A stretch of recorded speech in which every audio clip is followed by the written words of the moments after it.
My name is Myra Spencer. I am 36 years old, and I have stitched up strangers at 3 in the morning without my hands ever shaking.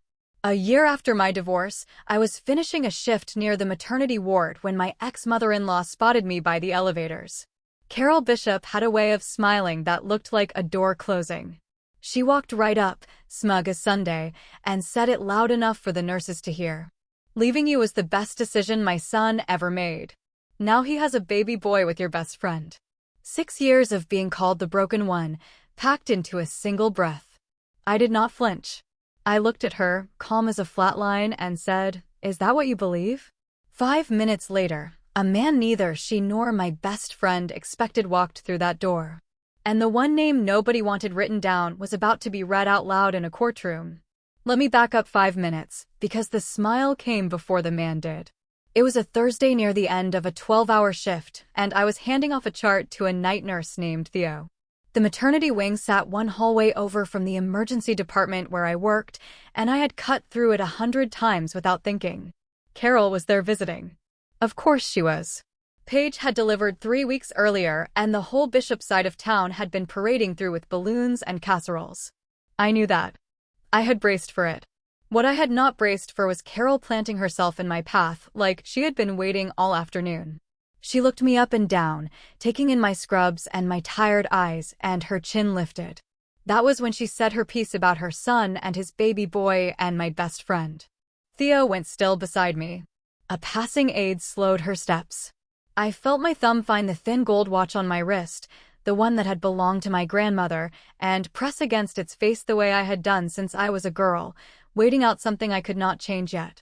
I did not raise my voice. I had learned a long time ago that the loudest person in a room is rarely the one holding the truth. "Is that what you believe?" I asked her again, softer this time. Carol blinked, thrown by the calm. She had expected tears or rage or at least a flinch. She got none of it. And somewhere down that hallway, a set of automatic doors hissed open, though I did not turn to look yet. Here's the thing you should know about me before the rest of it makes sense. I grew up in a farm town in southern Ohio, the kind of place where everybody's business is everybody's gospel. My mother cleaned houses. My father drove a feed truck until his back gave out. I worked 2 jobs through college and another 2 through medical school, and I learned to keep my head down and let my work speak. Do good work quietly and the truth will sort itself out. I believed that the way some people believe in luck. It made me good in a trauma bay, where you do not get to panic and you do not get to explain yourself. You just fix what is in front of you and move to the next. The smell of the place, that clean cotton and antiseptic smell that clings to everything in a hospital, used to settle me the second I walked in. It meant I was somewhere I was good. Somewhere nobody had ever once called me broken. But that same instinct had a shadow side. I carried things alone. I did not ask for help. And when people started telling a story about me that was not true, I did the worst possible thing a quiet woman can do. I trusted that staying quiet would be enough. I married Mark Bishop when I was 28. He was charming in a way that made strangers feel chosen. He remembered names. He shook hands like he meant it. Half the county would have vouched for him, and for the first few years, so would I. We wanted children. We tried for a long time, and nothing happened. The not happening sat in our house like a third person at the table. After about 2 years, I suggested we both get tested. Simple blood work, a basic workup. Mark refused. He laughed it off at first, then got sharp about it. He said Bishop men did not have those problems. He wrapped it in a little speech about faith, about how we should leave it in God's hands. I pushed once. I pushed twice. And then I let it go, because you cannot drag a grown man into a clinic, and because I still believed silence was a kind of patience. I went and got tested by myself. My results came back completely normal. I remember sitting in my car in the clinic lot, reading the paper, relieved and confused at the same time. If it was not me, then what was it? I could not force an answer. And the longer I went without one, the easier it became for the people around me to write their own. By then, Mark had already started saying things, quiet things, to his mother first. That maybe the problem was me. That maybe I just could not. I did not know yet how far a quiet lie can travel when the right person decides to carry it. Carol Bishop ran the women's circle at her church the way a general runs a campaign. She had buried her husband young and raised Mark alone, and somewhere in those hard years she had decided her son was proof she had not failed. He was perfect because he had to be. So when Mark whispered that the trouble was probably me, Carol did not question it for a second. She picked it up and she ran. It started small. A sympathetic sigh at a potluck, a hand on someone's arm, a lowered voice. Poor Mark. He wanted children so badly. Then it grew teeth. At a church supper that fall, she introduced me to a visiting pastor's wife. This is Myra, my daughter-in-law. She's a doctor. Such a shame about the children. The woman gave me a sad knowing nod, and I understood that whatever story had been told about me, it had already arrived ahead of me. Then Carol said the thing she would go on saying for years, the thing she said the way other people say grace. Some women just are not built for it. She smiled when she said it. She believed it. That was the worst part. She was repeating what her son had handed her, polished and certain, and she had no idea the words were a lie wearing her own voice. I drove home that night and said nothing to Mark. I was still waiting for the truth to sort itself out. Paige Dolan had been my best friend since we were 15. We met in a high school chemistry class and stayed close through everything that came after. She was the one I called when my father died. She stood up at my wedding in a green dress and cried during my vows. So when the church talk started getting to me, Paige was who I leaned on. She would come over with wine and let me vent, and she always knew the right thing to say. Looking back, every comfort she offered had a hook in it. You're so accomplished, Myra. Maybe that is just not your path. Mark adores you. You do not need a baby to be whole. Kind words, all of them, but they always landed on the same bruise. I did not notice then how often her eyes drifted to Mark across the room, or how she had started knowing things about his schedule that I had not told her. I was too busy being grateful to have one person who did not seem to be judging me. People like Paige do not take what is yours all at once.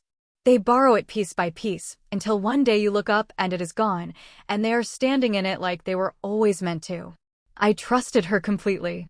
That was the second mistake I did not know I was making. Mark filed for divorce on a Tuesday. I came home from a shift to find a manila envelope on the kitchen counter and his closet half empty. By the weekend, he had moved into Paige's apartment across town, and the story had already been written for me.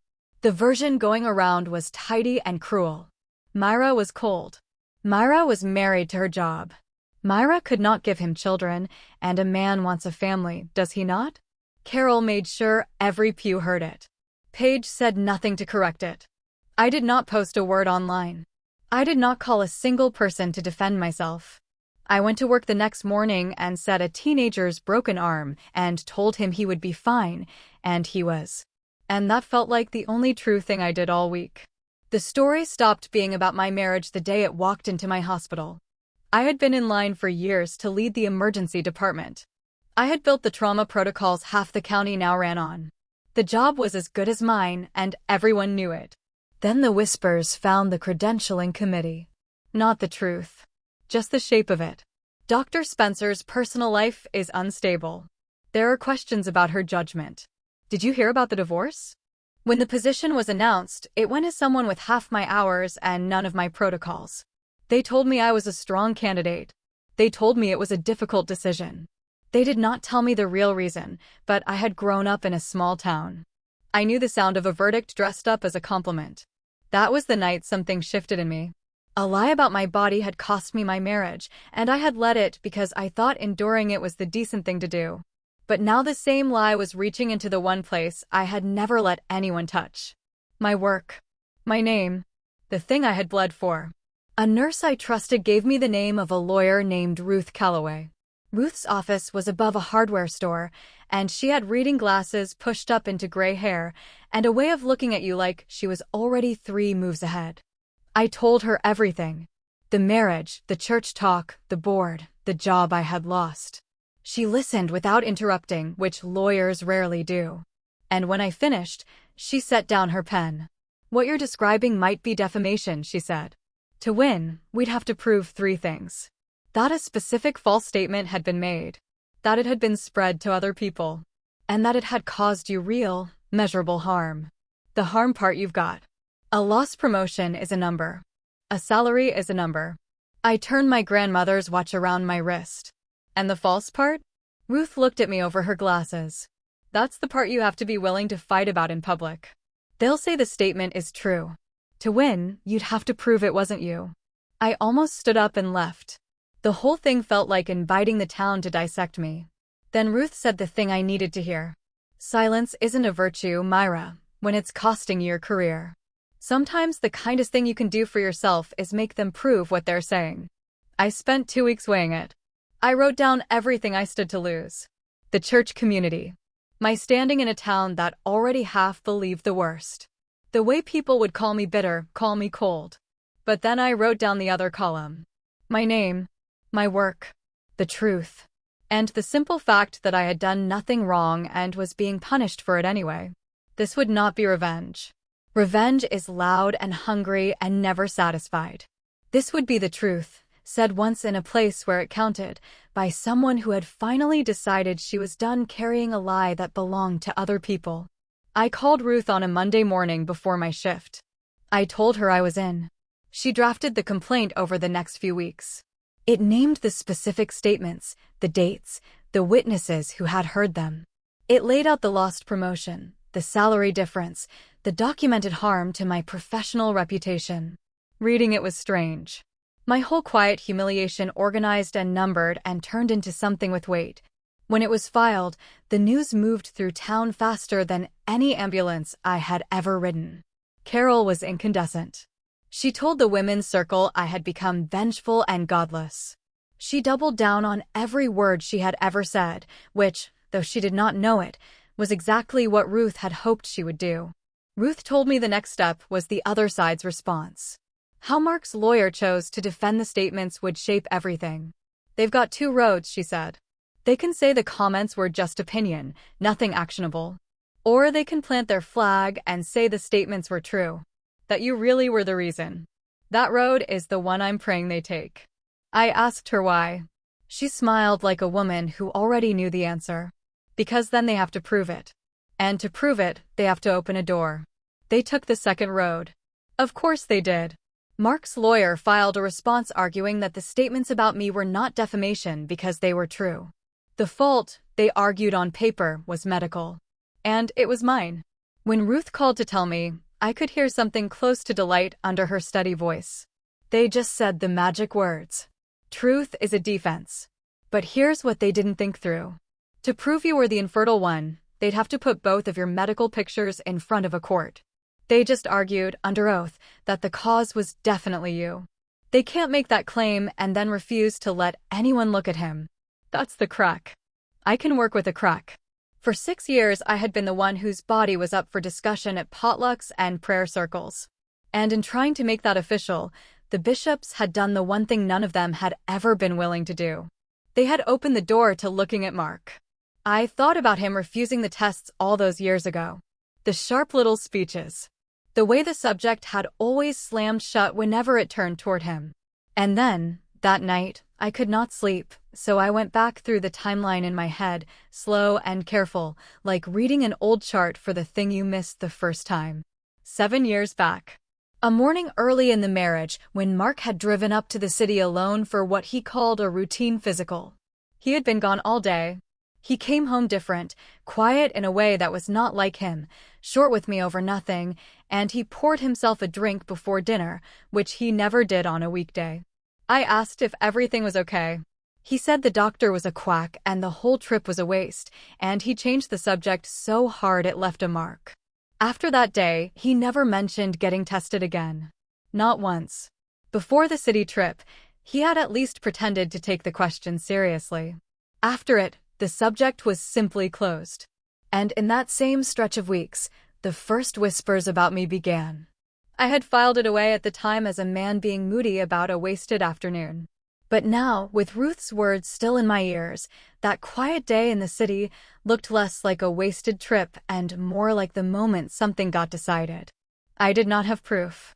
I want to be clear about that. I had a memory and a bad feeling, which is nothing in a courtroom. But it was enough to tell Ruth where to point. And the next morning, that is exactly what I did. Ruth listened without writing anything down, which meant she was paying close attention. When I finished, she was quiet for a moment. On its own, that's nothing, she said. A memory of a bad mood. But it's a reason to ask the right question. Because the other side had put my fertility at issue and argued the cause was definitely me and not him, Ruth could ask the court to compel the production of Mark's own relevant medical records. She filed the motion the following week. Mark's lawyer fought it hard, and I understood then that I had touched something real, because nobody fights that hard over nothing. They argued privacy. They argued relevance. They argued anything that might keep that one folder closed. The hearing got scheduled, and I had to sit with the not knowing, which for a person like me is its own special torture. I am used to ordering a test and getting an answer. This was different.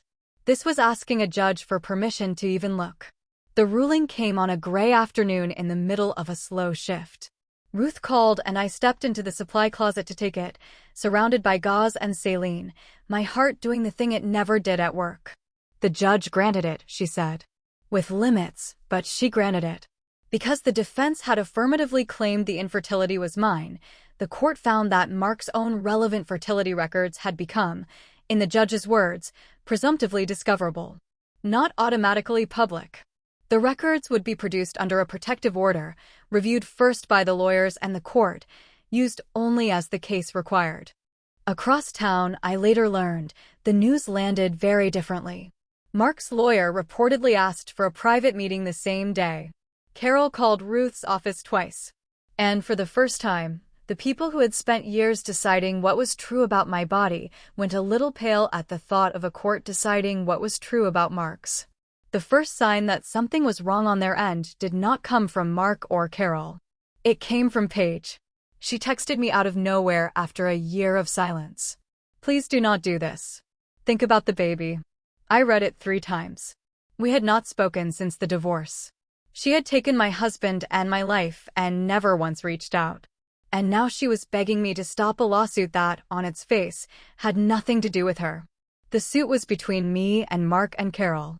It was about words said about my body, about a job I lost. Why would Paige, who had supposedly won everything, be frightened of it? People who beg you to stop digging usually know what is in the ground. I had learned that the hard way. I did not answer her. I just sat with the question, turning it over, feeling the shape of something I could not see yet. The folder came 8 days later. I did not see it first. I could not have and I would not have.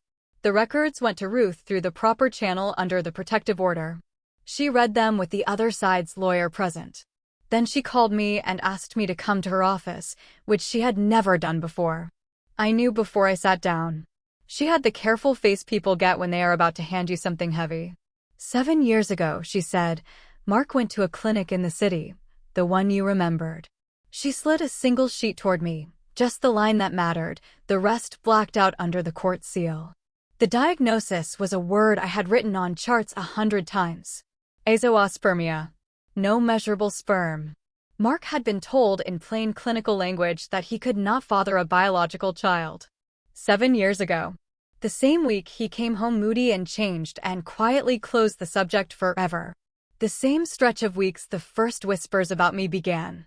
I sat very still. Ruth watched me the way you watch a patient after you have told them the scan results. I did not cry and I did not shout. I just felt something enormous and quiet rearrange itself inside me, like a bone going back into joint. For 6 years I had been the broken one, the barren one, the shame of the Bishop family. And the man who had let an entire town believe that had known the whole time that the empty house was his. I drove home with that single sheet of paper folded in my bag and did not turn on the radio. I expected to feel triumphant. But triumph never came. What came instead was something stranger and sadder. Grief, almost. 6 years of my life had been spent absorbing a wound that was never mine. Every pitying look at church, every some women just are not built for it, every night I had lain awake wondering what was wrong with me. All of it had been a story Mark wrote to cover a truth he could not face about himself. He had handed his shame to me and let me wear it in public for years, and his mother had pinned it on with both hands. I sat in my car in the lot outside my apartment, The way I always seemed to end up sitting in cars at the turning points of my life, and I said something out loud to nobody. The same thing I had said to Carol in that hospital hallway. Is that what you believe? Only now I understood what I had been asking all along. And underneath the relief, a new question was already rising, one I could not push back down. If Mark could not father a child 7 years ago, if the diagnosis held, then the baby boy Carol had bragged about in that hallway, the son Mark was parading through the maternity ward, the child he had left me to go make with my best friend, could not be his. A man with that diagnosis almost never fathers a biological child the natural way.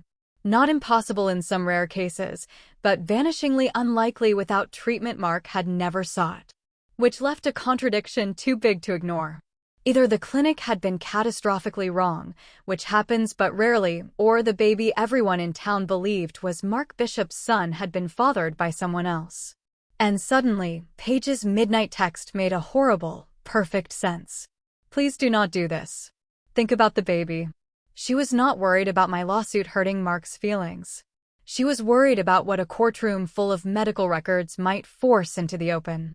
I called Ruth. I think there's more in the ground, I told her. She did not even pause. Then let's let the court find it, not us. The man who had walked into the hospital room that day had a name.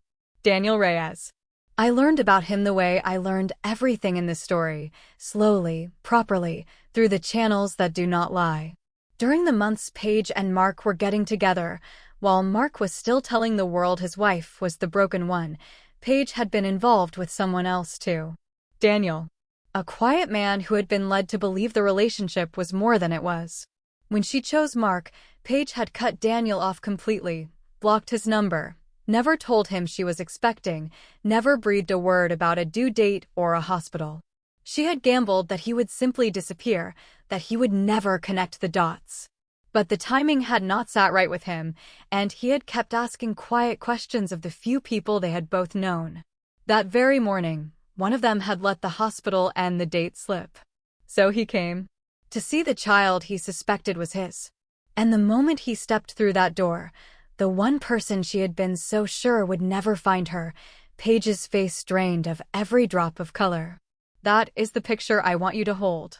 Carol, smug by the elevators, certain her son's perfect life had proven me worthless, and 5 steps behind her, walking into the maternity room, the living proof that the perfect life was built on the same kind of lie they had buried me under for years. I did not engineer that moment. I did not even understand it when it happened.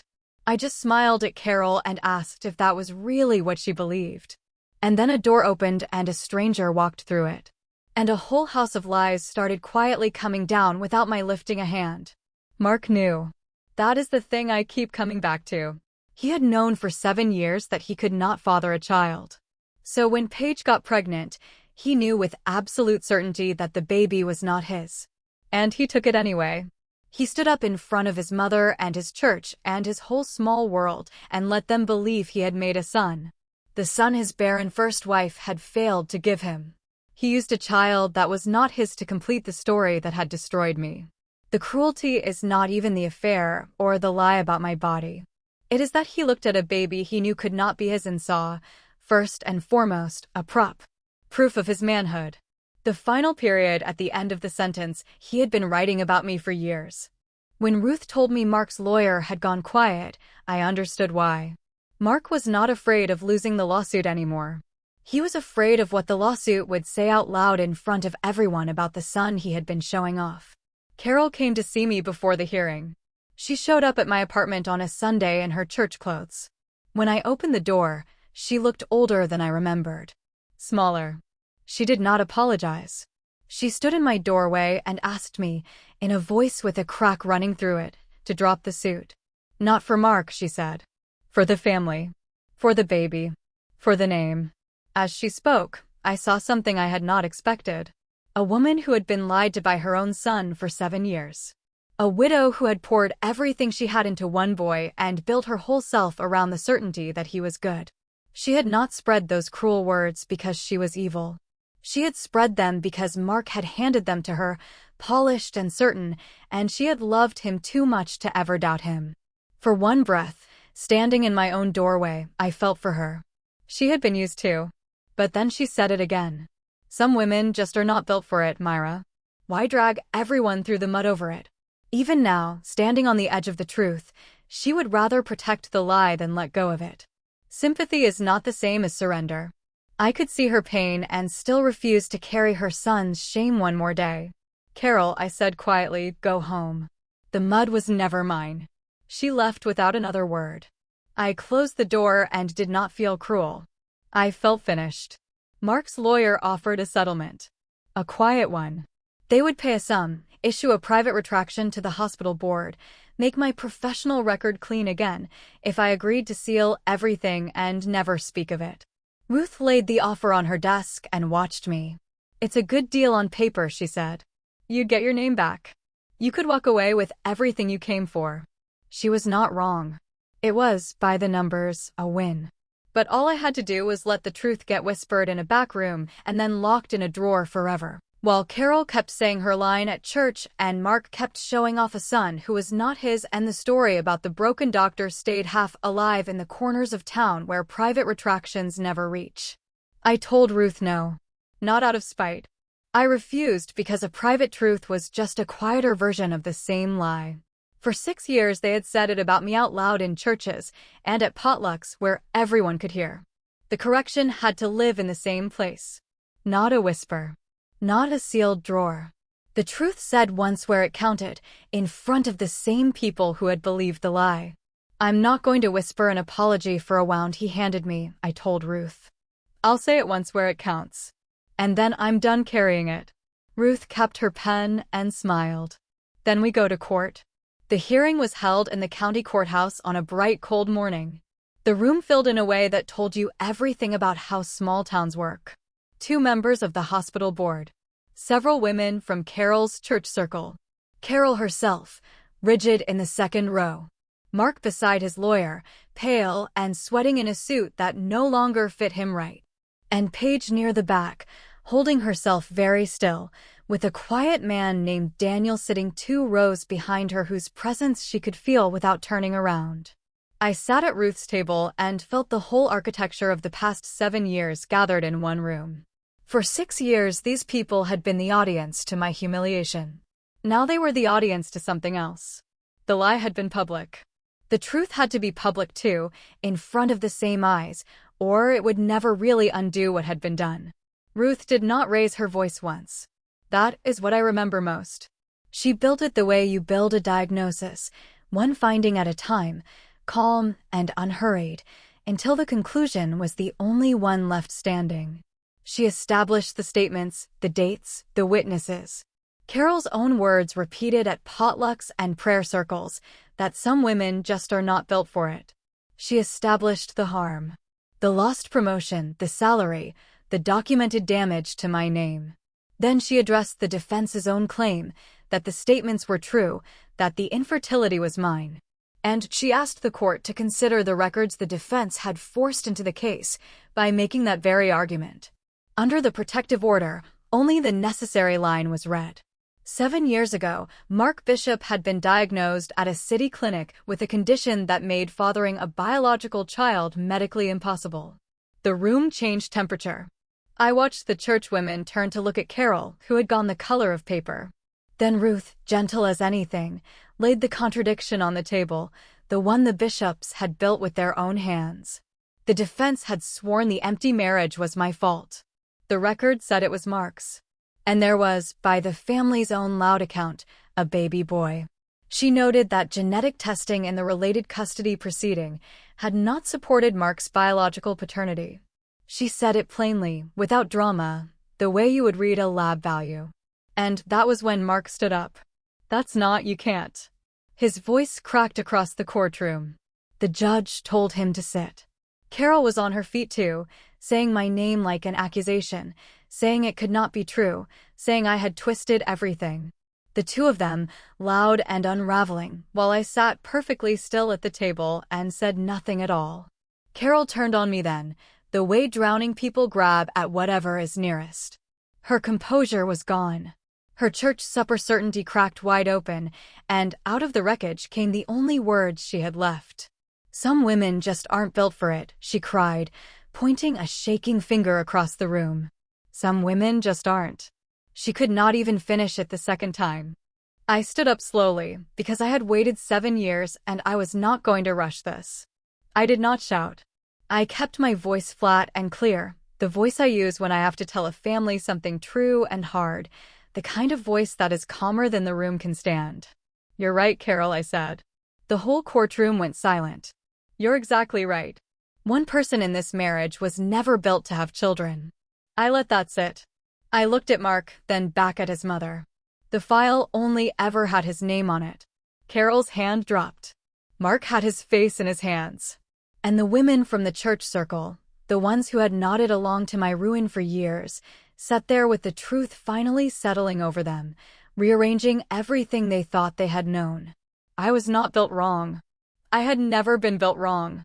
The man who had let an entire town believe otherwise was sitting 6 feet away, falling apart, while the calm woman he had called broken stood steady on her own 2 feet. What followed was quieter than you might imagine. Mark did not deny it again. He could not. He sat with his head down while his own lawyer asked for a recess. When the judge granted it, he did not get up. He just stayed there, hunched in his ill-fitting suit, watching 7 years of careful storytelling collapse in a single morning. The church women gathered their coats and filed out with their eyes down. Carol followed them, smaller than I had ever seen her.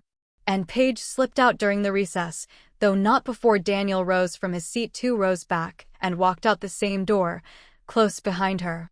The question of that baby was now headed somewhere it could finally be answered honestly. I sat at the table and let it all empty out around me. Ruth put a hand on my shoulder. "You did that without raising your voice," she said. "I've been doing this 30 years. You'd be surprised how rare that is." The measurable things came in the weeks after, the way they do. Mark's standing in town simply evaporated. You cannot outrun a courthouse in a place that small. He left within a few months, moved 2 states over, somewhere nobody knew the story yet. He had spent 7 years making sure everyone believed a lie about me. In the end, the truth did not need me to chase him. It just needed to be said once, in the right room. The hospital board did not make a show of it, which was fine by me. A few weeks after the hearing, the chair asked to see me. He had the uncomfortable look of a man who had believed the wrong thing and knew it. He told me the department leadership position was open again. He told me they had reviewed the matter and found the earlier concerns to be without foundation. He did not quite apologize, but he came close. And from a hospital board, close is about all you ever get. I took the job. Not because I needed to win one more thing, but because it had been mine, built with my own hands and my own years, and I was not going to let a lie keep it from me a day longer. My first week running the department, I walked into the trauma bay and breathed in that clean cotton and antiseptic smell. It smelled different now. It smelled like a place I had earned and gotten back, not a place I was hiding. I ran my first code as lead with my hands as steady as they had ever been. And afterward, standing at the sink washing up, I caught my own reflection in the dark window and did not recognize the tiredness that used to live in my face. It was gone. People always want to know what happened to everyone after, so let me tell you. Mark left, like I said. Last I heard, he was somewhere out west starting over in a place that had not heard the story yet. I do not wish him harm. I do not wish him much of anything anymore, which is its own kind of freedom. Carol lost the thing she had built her whole self around. Not because I took it from her. I never said a word against her at that church. But because the truth about her son was simply too big to keep out of a town that size. The women's circle she had ruled for 30 years quietly moved on without her. I heard she stopped going. I felt a small, real sadness about that. The sadness you feel for someone who chose the lie right up until it took everything. Paige and Daniel worked out the matter of the baby through the courts, the proper way. That little boy did not ask for any of this. Paige and I never spoke again. Some friendships do not break. They just turn out never to have been what you thought. And you set them down with the rest. As for me, I kept the job, kept the apartment, kept the watch on my wrist. I did not file anything more. I had gotten what I came for. My name was clean. And the truth was standing up on its own. There was one more thing I did, and then I was done. I wrote Carol a short note. Not a long one. Not an angry one. I had thought about her standing in my doorway in her church clothes, a woman who had been lied to by her own son and chose the lie anyway. I found I did not want to carry any anger toward her into the rest of my life. Anger is just one more bag of stones. So I kept it simple. I will not carry your son's lie anymore, I wrote. You should not either. That was all. I did not expect a reply, and I did not get one. But writing it closed something. I slid my grandmother's watch off my wrist that night and held it for a minute, thinking about what she used to say. That patience is not waiting. It is knowing the right moment when it comes. I had waited 7 years for the right moment. It had come, and I had met it. And now the time that watch had been counting was not borrowed against some future reckoning anymore. It was just mine. The whole quiet rest of my life. Finally, entirely mine.